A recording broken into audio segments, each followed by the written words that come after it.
Welcome to WWE TNA Talk. This is your host, King Arson, aka John Harris. This is my Raw review for last night's Monday Night Raw show.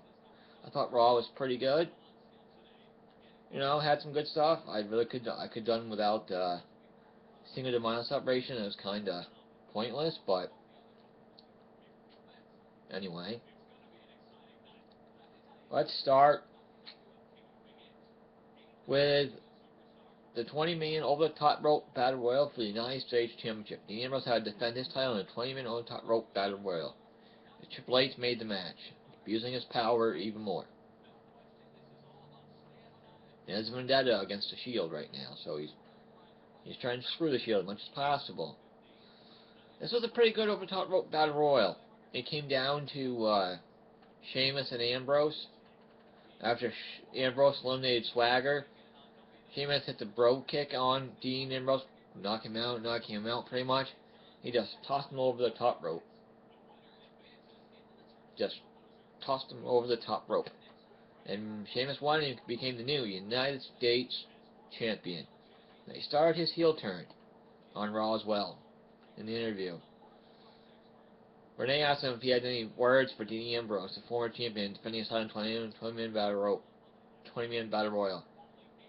He's like, no hard feelings, fella. Yeah, that's like a heel. A response.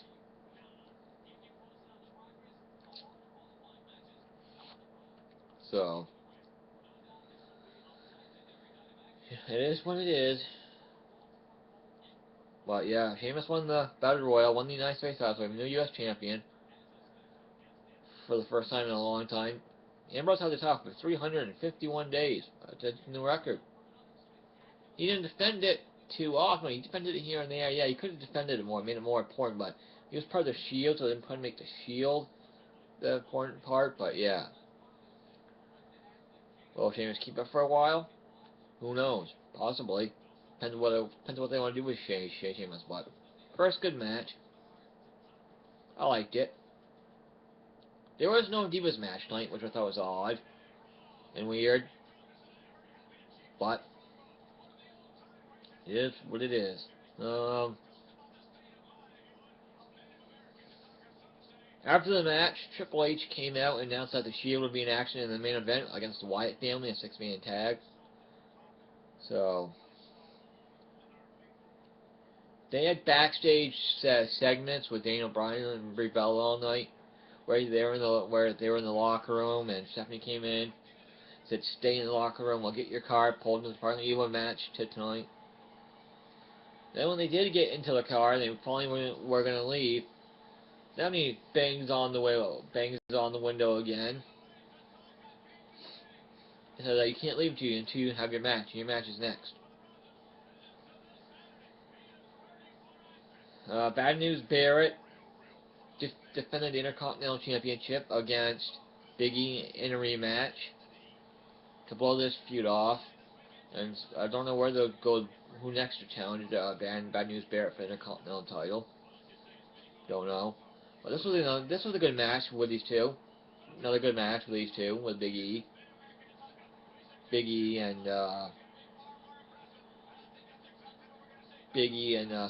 Bad News Barrett put on another good match for the Intercontinental title. So, very good match. Back and forth action, close pinfalls. Bad News Barrett won with the bow hammer, the elbow, pinned Big E 1, 2, 3, kept the Intercontinental title. Be interesting to see where they go with Bad News Barrett from here. How long they keep the Intercontinental title on him. They make the title more important with Barrett having it. We had Rob Van Dam, the whole effing show, taking on Cesaro. This was a good match. Cesaro and RVD had a good match. Back and forth action. RVD hit some high flying moves. Cesaro hit his moves. Hit an uppercut when Rob Van Dam came off the top rope. The ending came where Cesaro put RVD in the tree of woe and just put a caught in the rope, and he just kept punching him and choking him on the outside of the ring, and the ref, Cesaro wouldn't break the hold, so Cesaro got disqualified and Rob Van Dam won by DQ. This feud's not over yet. Nope, that's keep the feud going. So will it lead to a match at Payback next week on Raw, SmackDown, this week's SmackDown? I don't know. Let's wait and see what happens. Where they go with it. But they're very high up. They're very high up on Cesaro. I think it's a good idea. He's with Paul Heyman. I guess last night you could say he's definitely a heel now. Cesaro's definitely a heel now for what he did to Rob Van Dam last night. He's definitely a heel, so they made Cesaro a heel. Which they could have gone either way with Cesaro, because he's over the fans, but with him being with Paul Heyman, kind of got to be a heel, so they went with heel. So Adam Rose made his debut last night on Monday Night Raw. I watched Adam Rose on NXT. He's good in the ring. He has a gimmick. I don't know if the gimmick will work on the main roster and WWE Raw or not. One of those gimmicks will either succeed or it will tank. One or the other. But he came out during a Zeb and Swagger promo, where Zeb had this deep rotation list with Emma and Santino, Sheamus and Paige, and Cesaro and Heyman on it. Then Adam Rose came out with his party, with all his rosebuds, partying, and Zeb didn't know what to think of it, what to do. Standing there like, what the heck? And Adam Rose took out Swagger, and he came into the ring, took out Swagger, and then they started dancing around. He said, Rose said, don't be 11, be a rosebud. It's going to be interesting where they go with Adam Rose and this gimmick. It really is. Oh, that's better.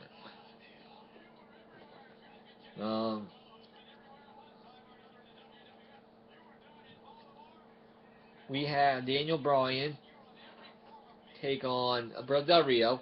This was another very good match. These two have good chemistry. This is another very good match. Del Rio showed a more vicious side in this match, violent side in this match. Bryan hit his flying headbutt, had the yes lock, made Del Rio tap out to the yes lock. Del Rio hit all of his moves. A lot of close pinfalls here. Very good match. Daniel Bryan hit his flying suicide dive through the ropes on the outside. This was a very good match between these two. Daniel Bryan won. After the match, everybody was going, yes, yes, yes, yes, in the ring with Brie Bella, and the Kane's pyro went off, music hit, and Brie got scared, and they ran out of the ring, went to the back, got into the car, wouldn't start, and so Bryan popped the hood and reattached the wire, put down, and Kane was in the back seat of the car trying to get Brie. Bryan went in and pulled Kane out of the car, they fought, and then Bryan got back in the car and took off, and Kane fell off the car onto the concrete. Bryan stopped. Bryan, slow down. Bryan got out of the car and went to see if how bad Kane was hurt. Kane set up. They got in the car and they took off. Kane started laughing after. It was like they were setting up Daniel Bryan and Kane for Payback in a Buried Alive match. That looks like where they're going with it.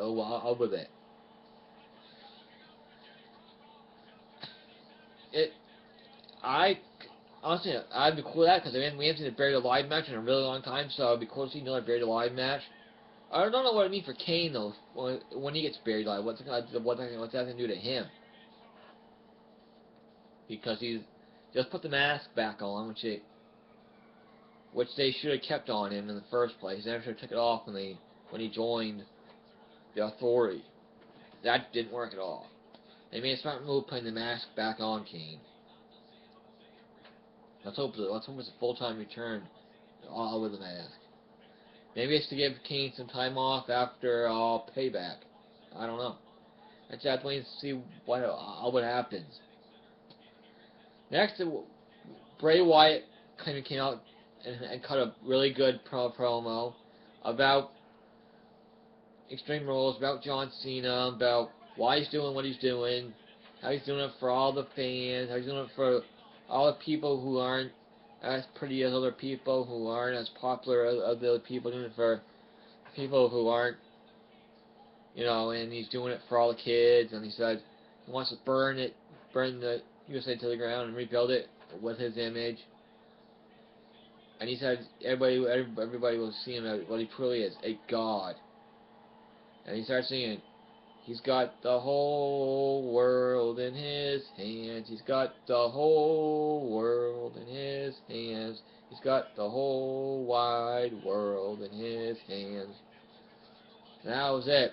Very good promo by Bray Wyatt. Bray Wyatt's promos are awesome. They are. The Wyatt family's awesome. They've been doing a great job with the Wyatt family, building them up. Really, really good. I like it. Next, the main event of Monday Night Raw was the Shield versus the Wyatt family in a 6-man tag match. This was a great match. Great match. They had the high-flying moves. Dean Ambrose, Seth Rollins flew over the top rope, took out Harper, Rowan, Orton, and Batista all at once, flying on top rope. That was awesome. They both did suicide dives through the ring. Harper did suicide dives through the ropes. A lot of pinfalls, a lot of back and forth action. The Evolution came out. Triple H took a Superman punch from Roman Reigns. He turned around and Bray Wyatt hit him with that crossbody move thing he does. Then he hit Sister Abigail on Roman Reigns and he pinned Roman Reigns. The Wyatt family won. Wyatt family won the main event. Just fine. They're pushing the Wyatt family really strong now in Shield. Shield didn't look weak at all. So they won at Extreme Rules over Evolution. So.